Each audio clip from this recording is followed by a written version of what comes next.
Hi, my name is Michael Geoffroy, and I'll be teaching chemistry at Kent Island High School this spring, and this is my back to school video. A little bit of background about me.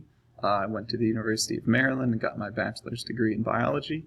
I then worked on the Potato Genome Project as a research assistant for 3 years, went back to University of Maryland and got my master's in education. And I've worked at 3 different schools over the last 7 years. This is my 3rd year at Kent Island, and you can see I've taught a variety of courses, but a lot of chemistry along the way. My basic teaching philosophy, I do a lot of teamwork. From day 1, students will be put into cooperative groups of 3 or 4, and in those groups they'll be answering questions every day, working together on projects or labs, and basically being a study group that they can work with through the whole semester. So if they have questions, they can ask each other, and the goal is to help each other learn the material. I try to incorporate all learning styles. We do a lot of labs, obviously, in chemistry, so there's a lot of hands-on. We'll be doing some other kind of manipulative hands-on activities. There will be some online simulations to try to see what's actually happening to the atoms and the molecules when we do our labs. There will be some discussions, some reading and writing, obviously with lab reports, but then some also some kind of reading about real-world applications, like different energy sources, and maybe making some PowerPoints presenting to the class, debating about that kind of thing, and then a lot of drawing too. Some background about chemistry. It's Algebra 2 level math, so students in chemistry should either have already passed Algebra 2 or be taking it at the same time. If they are taking it at the same time, then that's fine. I wouldn't stress too much about the math level.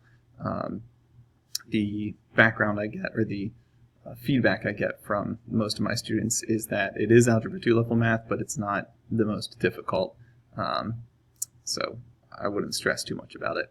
And we are transitioning to the next generation science standards. Those are the national standards that we'll be aligned with in the near future, but we're still in a transition year now. So we'll be doing some new content, new focus areas.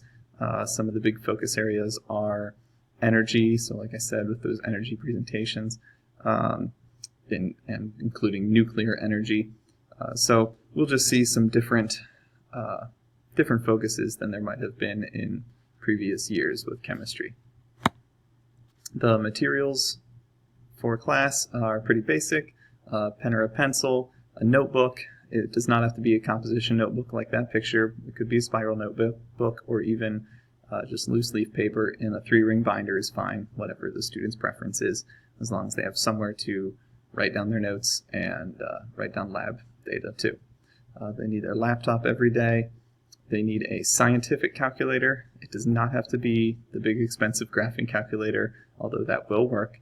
A scientific calculator just has the basic functions and an exponent button and a log button. So that's basically what they need. And then closed-toed shoes for when we do labs. My policies: I'm available after school until 3:30. I just prefer a student to tell me ahead of time so that I know to expect them. And that could be for just daily extra help or test corrections. If they got below a 70, they're able to make that grade up to a 70%. Late work on summatives like lab reports and projects, they're docked 10% off the grade each day. And then formatives, I don't take late work. So classwork or homework is usually just due at the beginning of class the next day, and if it's not turned in, it's a 0. And then I have a no phone policy in class. They don't really need their phones. We have calculators, we have computers. So if I see a phone, I'll just take it and put it in my desk for that class period so that it's not a distraction anymore. And there's my contact information. Email is the best way to reach me. There's also the school's phone number with my extension. And for more information, my syllabus is on my teacher homepage on kihigh.org. Thank you very much, and I look forward to a great semester of chemistry.